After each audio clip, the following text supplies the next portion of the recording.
Vamos falar agora de vela oceânica. O Brasil conquistou o primeiro e terceiro lugares na Cape to Rio, regata que teve largada na África do Sul e chegada aqui no Rio de Janeiro. Aqui comigo no estúdio o velejador Pierre Juliet, que comandou o barco Saravá. Boa noite, Pierre, parabéns. Boa noite, Marília, obrigado pelo convite.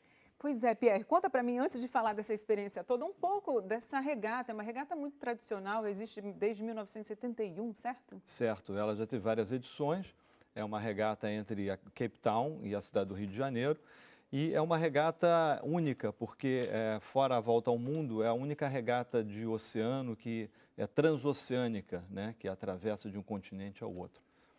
E foram 18 dias que vocês passaram no mar. Você e mais quantos? Me conta a tripulação e quais os desafios que você pode contar dessa aventura para a gente. Bom, nós fomos 9 pessoas a bordo, contando comigo, e os desafios vão, né, desde as intempéries, né, desde as tempestades, né, que a gente acaba encontrando pelo caminho, até toda a parte de suprimentos que a gente tem que fazer no planejamento e até o convívio a bordo também, que é uma atenção que a gente tem que sempre redobrar, né, num espaço muito pequeno com muita gente. E tem alguma especificidade dessa travessia, né, dessa parte do oceano, que o velejador tem que ter esse cuidado? E quais são essas especificidades? Bom, é uma regata que a gente, entre esses dois continentes aqui no Oceano, no Atlântico Sul, a gente tem uma zona de alta pressão, e essa zona de alta pressão significa que tem pouco vento. Então, o caminho mais rápido entre as duas cidades é um caminho onde não tem vento, o que não serve muito para a regata em si. Então, a gente é obrigado a dar a volta nessa alta pressão, acaba fazendo um caminho um pouquinho mais distante e, obviamente, que no caminho essas mudanças meteorológicas é que vão mostrar qual é o melhor caminho, que nem sempre é a menor distância, mas sim onde o barco tem uma velocidade melhor.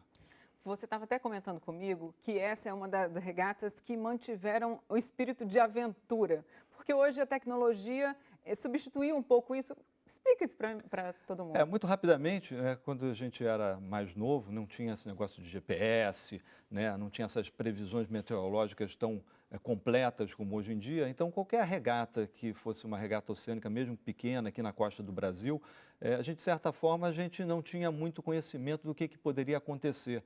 Então, era uma aventura, né? Hoje em dia, com GPS, com todos os equipamentos de meteorologia que nós recebemos via satélite, né?